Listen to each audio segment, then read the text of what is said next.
মধ্যপ্রাচ্যে যুক্তরাষ্ট্র, ইসরায়েল ও ইরানের সংঘাতের প্রভাব এসে পড়েছে বাণিজ্যিক বিমান চলাচলে, যার কারণে টি-20 বিশ্বকাপ থেকে বিদায় নিয়েও দেশে ফিরতে পারেননি ইংল্যান্ড, ওয়েস্ট ইন্ডিজ ও দক্ষিণ আফ্রিকা।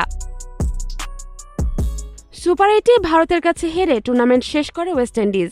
সেমিফাইনালে নিউজিল্যান্ডের কাছে হারে দক্ষিণ আফ্রিকা, আর ভারতের কাছে হেরে বিদায় নেয় ইংল্যান্ড। কয়েকদিনের বন্দিদশায় থাকার পর অবশেষে স্বস্তির খবর দেয় আইসিসি।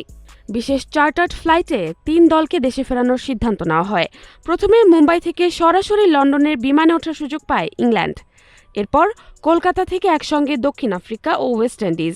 এই 2 দল আগে যাবে জোহানেসবার্গে। সেখানে দক্ষিণ আফ্রিকা নেমে যাওয়ার পর সে বিমানে এন্টিগায় পৌঁছাবে ক্যারিবিয়ান দল। কিন্তু এখানেই শুরু হয় নতুন বিতর্ক। দক্ষিণ আফ্রিকার তারকা ডিকক প্রশ্ন তুলেছেন, কেন অন্যদের আগে ইংল্যান্ড? তার অভিযোগ, আইসিসি নাকি সমান আচরণ করেননি।